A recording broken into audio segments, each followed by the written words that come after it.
welcome to my book channel. If you've come from my other channel, you know, last year I really entered my reading era, re-entered my fitness era, whatever, but I'm back in my book era and I thought I could dedicate a whole channel to reading again. Oh, I'm so excited. And for my first video, I feel like it was a good idea to do every single book that's on my TBR, because realistically, these are the books that I'm going to be reading. Let me introduce you to my sort of vibe. We can get to know each other a little bit. I recently got my Billy bookcase and it is literally the most perfect thing in the entire world. It's my pride and joy. So I finally could put all my books on my TBR. There's no order to them. I'm just gonna start at the top and work my way down. Just for a little preface, because actually I didn't already say this, I'm currently marinating in fake tan. So if I look weird and if you can see all of this, ignore it. I don't know where to put you. So I'm gonna start up here. Number one, we have Right of the Starling, the author of the Shield and the Sparrows, sorry. Shield of Sparrows. I can never say that right. I loved Shield of Sparrows so much. When that book ended, I was like gobsmacked. I was like, okay, we need the second book right away. I'm not going to go into too much detail as obviously this is the sequel, but I will tell you about Shield of Sparrows just so you know what the vibe is. I've actually got the blurb up because I will yap and this video will be an hour long. Shield of Sparrows is a slow burn, high stakes romantasy perfect for fans of Sarah J. Maas and Rebecca Yarros. Yes, please. Where enemies become lovers, monsters stalk a cursed realm, and a forgotten princess finds the strength to tear off her crown and become the warrior she was never meant to be. There is quite the plot twist. So I'm so excited to read this. I'm so excited to do this video as well because I feel like I don't really know what I want to read next, so this is really going to help me because I'm about to finish my current read, which is Atmosphere by Taylor Jenkins Reid. Genuinely, I think it's going to be my first 5-star read of the year. Then I don't know which one is first and which one's second. So we have These Hollow Vows by Lexi Ryan and These Twisted Bonds. These are both fairyloot books which I found in a charity shop, and I think these were like £2. This follows Bree, and Bree would do anything before making a deal with the Fae. Death is preferable to their vicious schemes, but when her sister is taken by the sadistic king of the unseelie court, there is nothing Bree wouldn't do to get her back, including making a deal with the king himself to steal 3 magical relics from the rival Seelie court. It will definitely be a slow burn in there. Enemies to lovers, trials. Never heard anyone talk about them, so obviously I hope that's not necessarily a bad thing, but yeah, these were £2 each in a charity shop. I could not say. Then I'm so excited to read all of these. We have The Night and the Moth by Rachel Gillig. I really want to read a Rachel Gillig book, and this book is so pretty. This is definitely, when I do have more than one Billy bookcase, I'm not gonna lie, I've already run out of space. Like, this is too full, as you can see. So I need to start grafting on my boyfriend to get another one, because it has taken me a long old time to get this one. So we need to start working and, you know, planting the seeds. Sybil Delling has spent 9 years dreaming of having no dreams at all. Like the other foundling girls who traded a decade of service for a home in the great cathedral, Sybil is a diviner. In her dreams, she receives visions from 6 unearthly figures known as omens. From them, she can predict terrible things before they occur, and lords and common folk alike travel across the kingdom of Traum's windswept moors to learn their futures by her dreams. I can't talk. Just as she and her sister diviners near the end of their service, a mysterious knight arrives at the cathedral. Interesting vibes. He's gonna want something from her. She's gonna have to be like, no, I don't want to give it, and then he's gonna make it worth it, I think. So I'm very, very, very excited to read this. I've heard nothing but praise for Rachel Gillig and this book. Oh my gosh, I know I'm so late to the party, but I was meant to read this when it came out. But do we see the sides of this book? I've been in a reading slump since December. Do you think I can tackle this when I'm in a reading slump? Absolutely not. Once a promising alchemist, Helena Marino is now a prisoner of war and her own mind. Her resistance, friends and allies have been brutally murdered, her abilities suppressed, and the world she knew destroyed. According to resistance records, she was a healer of little importance within their ranks, but Helena has inexplicable memory loss of the months leading up to her capture, making her enemies wonder, is she truly as insignificant as she appears, or are her lost memories hiding some vital piece of the resistance final gambit? I mean, everybody and their mums, dads, dogs, aunties, uncles, cousins, nieces, nephews loves this book. It's heart-wrenching, it's heartbreaking. I've heard nothing but praise. Up next, Not Quite Dead Yet by Holly Jackson. I feel bad for this book because I was so excited to read it, but I just haven't been drawn to it. This basically follows a girl who's going to die in 7 days, and she basically starts solving her own Death. Jet never thought of herself as having enemies, but now she looks at everyone in a new light. Her family, her ex-best friend turned sister-in-law, and her former boyfriend. She has just 7 days, and as her condition deteriorates, she has only her childhood friend Billy for help. This is also going to be YA because I think Holly Jackson is just YA, I think. I'm a big fan of YA at the moment. I'm not really loving the romance books. I don't know, I've just really gone off them. I think I read too many last year. The next one I shouldn't put on YouTube. My friend gave it to me. We'll just skim over that one. We've got Chasing the Wild by Elliot Rose. Oh, this is also spicy. In this spicy new forbidden love series debut novel from internationally best-selling author Elliot Rose, age is just a number and attraction is everything. Okay, my ex-boyfriend's father. Okay, so it's a romance, ex-boyfriend's father.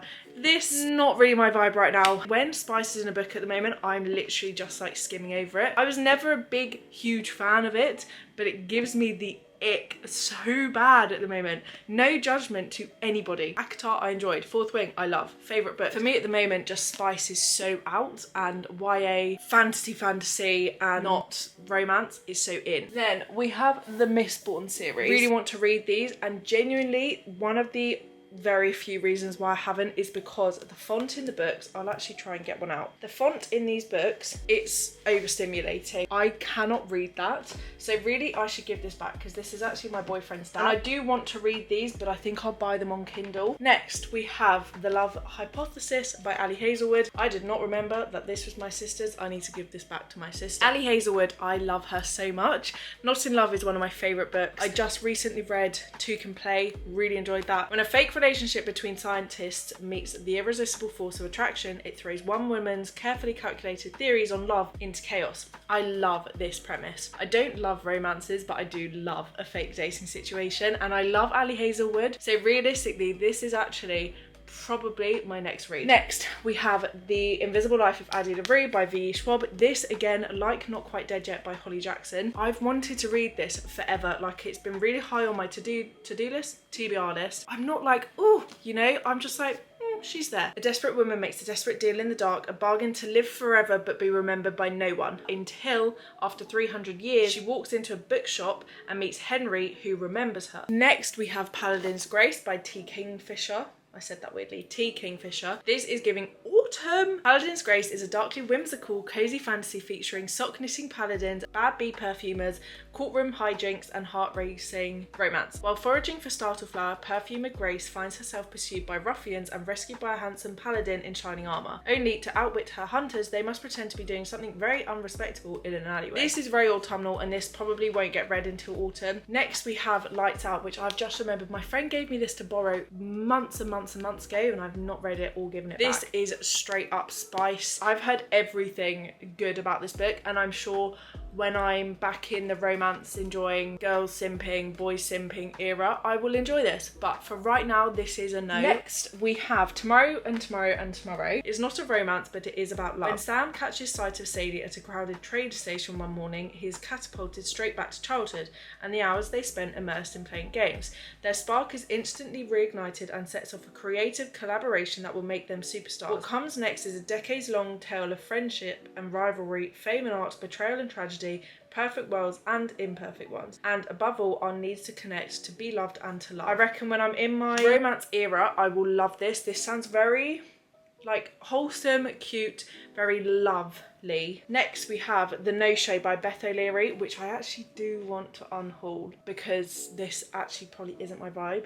I don't love Beth O'Leary's writing. Next, we have Emily Wilde's Encyclopedia of Fairies. I don't know if this is actually an autumnal read or a summer read. I need to find out. Emily Wilde is good at many things, but she is a genius scholar and a meticulous researcher who is writing the world's first encyclopedia of fairy love. But Emily Wilde is not good at people. So when she arrives in the hardscrabble, I have actually started reading this. So when she arrives in the hardscrabble village of Ramsvivnik, Emily has no intention of befriending the gruff townsfolk, nor does she care to spend time with another new arrival, her insufferably dashing rival, Wendell Bambleby. But as Emily gets closer to uncovering the secrets of the hidden ones, the most elusive fairies, she also finds herself on a trail of another mystery. Who is Wendell Bambleby,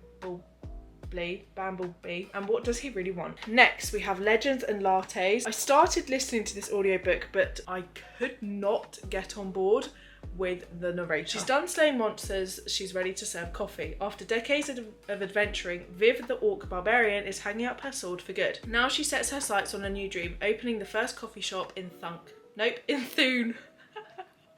In Thune. Even though no one there knows what coffee actually is. Rivals old and new stand in the way of success, and Thune's shady underbelly could make it all too easy for Viv to take up the blade once more. Right, on to something that is not YA in the slightest. Rachel Reid. Heated rivalry by Rachel Reid. But nothing interferes with pro hockey star Shane Hollander's game. Now that he's captain of the Montreal Voyagers, he won't let anything jeopardise that. Definitely not the sexy rival he loves to hate. Boston Bears captain Ilya is everything Shane's not. The self-proclaimed king of the ice, he's as cocky as he is talented. No one can beat him except Shane. I actually was watching, I can't remember his name. One of my favourite booktubers though, I cannot remember his name. I'll put his channel on screen. I was watching his bookish hot takes a couple days ago on the Stairmaster, and he was saying some funny things about this book, about the wording that they used in some of the scenes in this book, if you get what I'm putting down, if you're picking up what I'm putting down. Now I'm like slightly put off this book from what he was saying. This is Guild by Raven Kennedy. This is the story of King Midas, or Midas, or that's what we're always told. The Golden King with his palace of riches and meat, the girl he turned to gold. Upon snowy mountains in the 6th kingdom of Aurea, I'm locked away in Highbell Castle, away from the dangers of the world below. No one could get in apart from him. King Midas rescued me from the streets. He gave me food, shelter, and his heart. I promised to love him forever. But when war comes to the kingdom, a deal is struck, and I am at the heart of the bargain. Suddenly, I'm sent to travel between kingdoms to a future I no longer understand, and my spirit becomes truly tested. This sounds fun. Next, we have Claire Douglas, The Woman Who Lied. Amelia Ward lives quietly in suburban London with her husband and her 2 children. Just an ordinary wife and mother, but also a best-selling crime writer. When she starts writing her 10th Detective Miranda Moody novel, life takes a frightening turn. On the news, she learns of an incident straight out of one of her novels. Just an unsettling coincidence, she thinks, until it happens again. This I really like the sound of. Next, we have the Only Human series. 10 years ago, alien robots came to Earth, killing 100 million people. Their aim to destroy the vestiges. They left, taking the robot Themis and her crew, the human race's only defence. Now, Themis is back. Dr. Rose Franklin and her team have escaped and returned to Earth, but they find a problem and a divided world where those suspected of being aliens are rounded up and interred. As the human race looks set to destroy itself, Rose and her comrades must find a way to unite Earth. The stakes couldn't be higher, for the aliens intend to finish the annihilation they started. I love anything space related. Like I said, reading Atmosphere right now. Love it.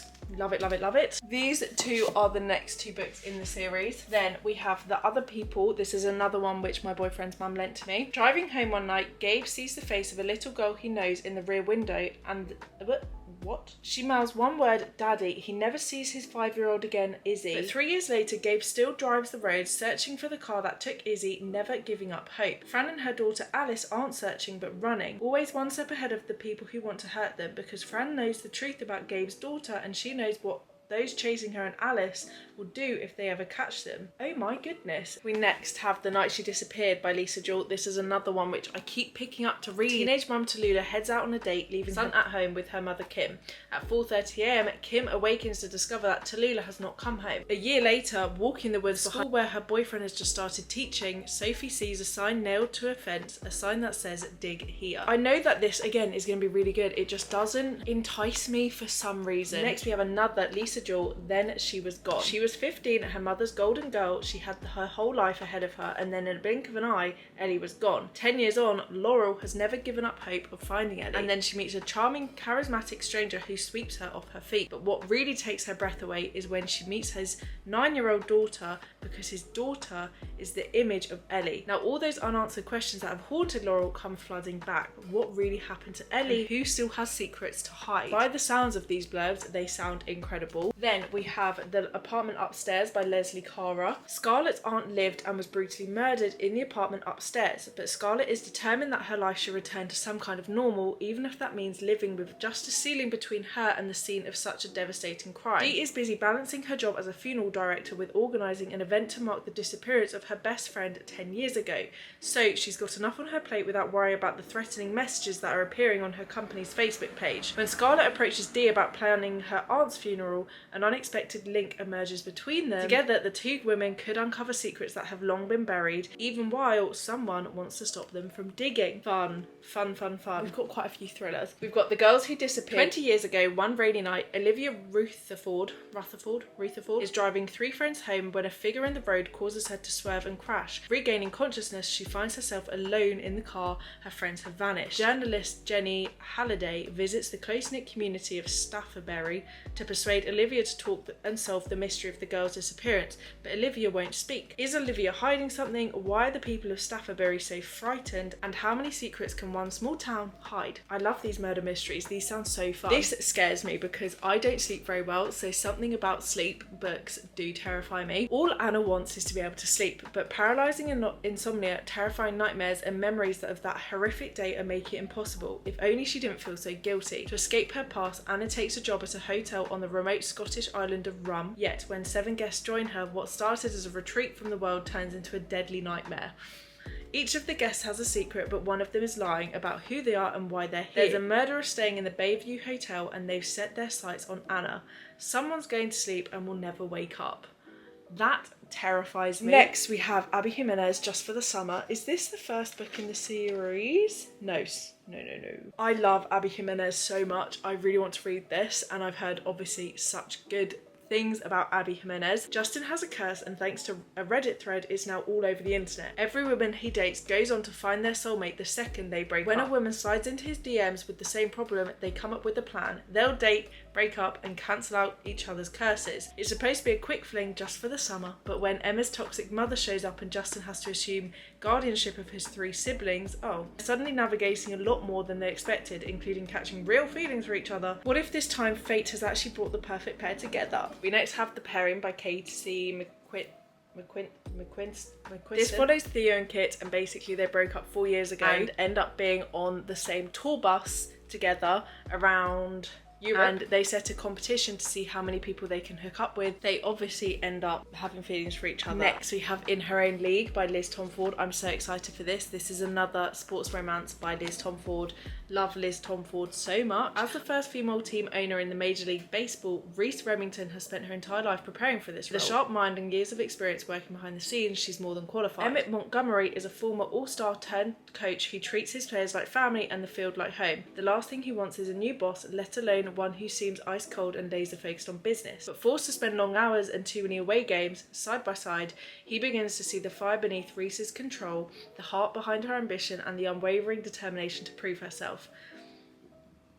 Yes. Oh, I just love Liz Tomford. Then we have Throne of Glass. I'm adding this to my list because I just finished Assassin's Blade. Oh my god, I loved it so much. And I have actually read this before, but I didn't like it because I hadn't read Assassin's Blade first. This follows Selena Sardothian, who's basically been in prison for a year. Read Assassin's Blade. Please read Assassin's Blade before this. She has come to win her freedom, basically. If she defeats 23 murderous thieves and warriors in a deadly competition, she will be released from the prison to serve as the king's champion, but something rotten dwells in the castle and it's there to kill. When her competitors start dying mysteriously, one by one, Selena's fight for freedom becomes a fight for survival. Honestly, I can't wait to read this again. This is very high on my list. We also have Emily Henry, You and Me on Vacation. I'm so excited to read this. I've heard not the best things about this, but I think Emily Henry just knows what's up. I love her. This basically follows Poppy and Alex, who meet 12 years ago. They're forced to go on a vacation together every single year, and 2 summers ago it all went wrong. This summer Poppy asked Alex to join her on one last trip. Could this trip make them realise they're not just friends after all? I'm really intrigued to read this, and this is also going on the list. We next have Just Friends by Hayley Pham. I love Hayley Pham. I love her very much, but I've not heard the best about this book, but I want to go in with a fresh mind. Blair and Declan were inseparable growing up, best friends who knew each other better than anyone else. When an impulsive kiss took them from friends to something more, everything's changed. But just as quickly as their romance started, one moment shattered it all. 4 years later, Blair is back in their coastal hometown of Seabrook to support her mum and care for her great aunt Lottie. To make ends meet, Blair applies to work at a coffee shop only to discover that is managed by Declan. Secrets are revealed and sparks reignite, but could their future ever be free of their past? I am so intrigued by this, and I do think it will be very, very cute. I just haven't heard the best. We next have the 2 B.K. Borison books, First Time Caller and Now Back to You, and Now Back to You, whoops. And this basically follows a romance which is through a radio show. Lucy Stone's daughter signs up her mum to a radio show hosted by Aidan Valentine.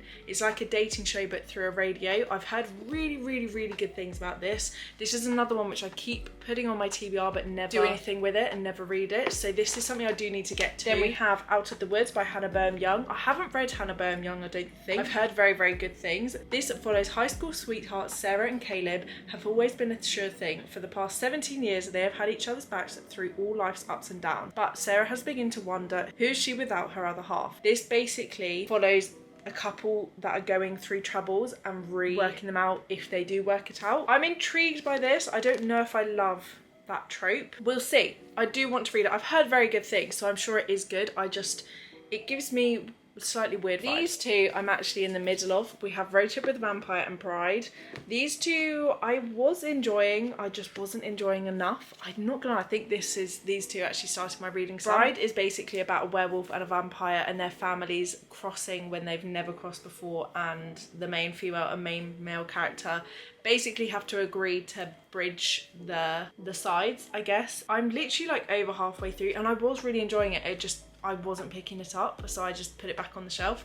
And then Road Trip with a Vampire, this follows the female main character who is kind of a cuckoo crazy yoga lady, and Peter who has forgotten his memories. And I was enjoying this. I loved the other 2 books in this series, sorry. It was just not giving the oomph that the other 2 were giving. Peter obviously has lost his memories. That kind of was really repetitive for me. Zelda, who is a witch, was a little bit I don't know, I just wasn't gelling with the characters. So these 2 will get finished eventually. Don't know when, but they will get finished. We just have a few more. Please, camera, stay with me. We have Pleasant City Book 1. Bryce Quinton loves her life. Every night is a party, and Bryce is going to savour all the pleasure Lunathian, also known as Crescent City, has to offer. But when a brutal murder shakes the very foundations of the city, Bryce's world comes crashing down. The murderer attacks again, and when an infamous fallen angel Hunt Alfala is assigned to watch her every footstep, Bryce knows she can't forget any longer.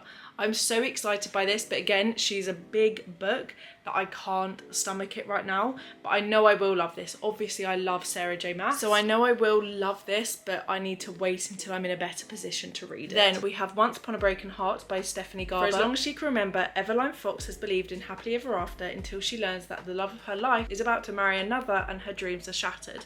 Bless her. Desperate to stop the wedding and heal her wounded heart, Eveline strikes a deal with the charismatic but wicked Prince of Hearts. In exchange for his help, he asks for 3 kisses to be given at the time and place of his choosing. But after Eveline's first promised kiss, she learns that bargaining with an immortal is a dangerous game and that the Prince of Heart wants far more than she's pledged. I'm so excited by this. This is getting added to the list. The list is, she's stacked. We've got the final 3 books. We have Stephanie Garber's Caraval. Once a year, the infamous Master Legend hosts Caraval, open to those only who have been invited. This year, the week-long game is on Legend's glittering Isla de los At midnight on the first day, the show begins and the visitors become players. Each of them is vying for the coveted prize, a single wish. All they must do is unravel the mystery of Caraval. This sounds so fun. This also is getting added to the list because it is my sister's, so I need to give it back, and this sounds like it's going to grab my attention. Then we have The Favourites by Lane Fargo. This is an ice skating romance, which I love. Oh, the last 2 actually ice skating romances. Right now I know wouldn't give me the feels that I need them to though, so these can't get read. Childhood sweethearts turned Olympic hopefuls, they captivated fans with their scorching chemistry, rebellious style and rollercoaster relationship off and on the ice. But basically something happens, they're no longer chilling, and I think we find out why, and I feel like this is going to be like Daisy Jones and the Six meets ice skating. And then lastly we have Revolve by Bauka Harborough. I love Bauka Harborough. I loved Spiral and Collide. It's taken me so long to film because my freaking camera keeps overheating. But yeah, this basically follows Sierra, who keeps having panic attacks when she gets on the ice, and kicked off his hockey team. Dylan Donovan needs to fix his reputation. Dylan signs up to help Sierra get over her anxiety over the ice. Their chemistry on the ice is electric, but off the ice is beefing, basically. So this will be a slow burn romance, and I'm sure I will love this when it's time. I did also, while my camera was overheating, sort out my books. And that is every single book on my TBR. this has taken me so long to film. Thank you so much for watching. I really hope you enjoyed. I'm going to pick this up next, and I reckon my next video will probably be a reading vlog, so please do stick around. I'm just so excited to start this channel. Follow my Instagram and my TikTok. They're both What Rose is Reading, and hopefully I'll see you next Saturday at 10 AM for another video. Kisses and hugs. Bye.